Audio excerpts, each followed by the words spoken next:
The weather finally arrived that we were expecting.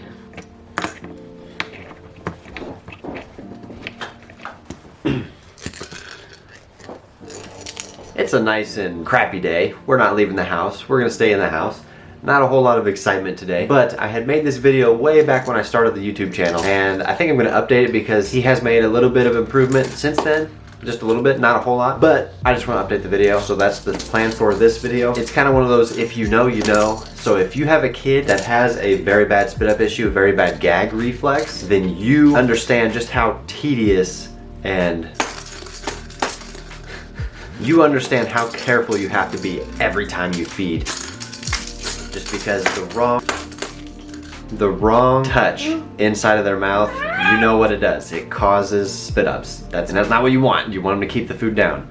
Emmett has a G-tube. He gets fed through his belly. You've seen that multiple times. And that's obviously not normal. We don't want that. So in order to get rid of that, he has to be taking a lot of food by mouth. Well, unfortunately, he has a very bad gag reflex, so he doesn't take a whole lot. And once he gets to a certain point, basically it's like once he's done, either he starts to kind of get upset, fussy a little bit, or he gags and potentially spits everything that he just ate back up. I just want to explain, show what I go through.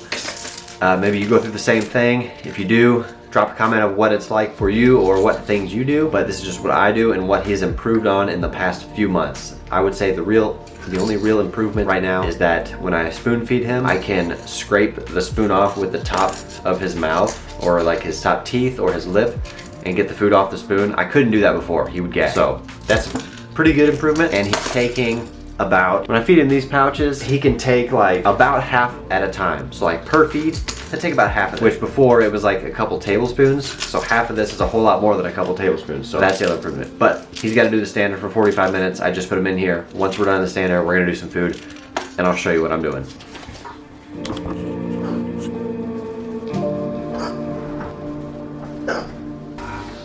So he just got done the standard. Obviously, as you can hear, he has the hiccups right now.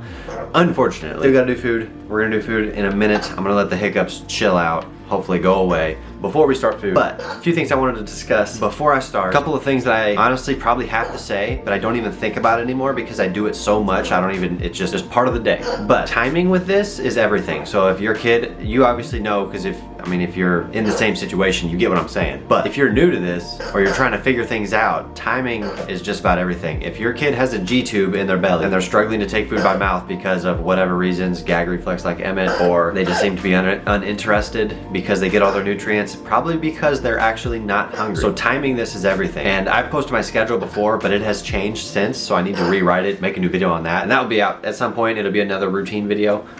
But basically, I feed him formula through his he's tired of these hiccups. I feed him formula through the G-tube at 6 a.m., noon, and 8 p.m. So the best time to try oral feeding is when I think he would be the most hungry, so it would obviously not be 7 a.m., an hour after I feed him his formula feed.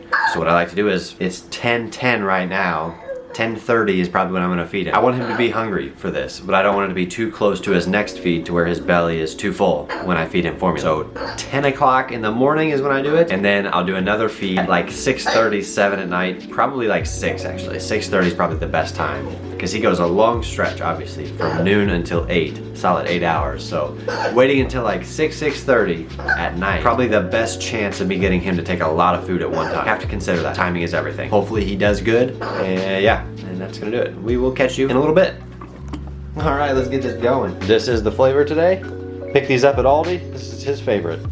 I'm gonna switch lenses real quick. Bear with me.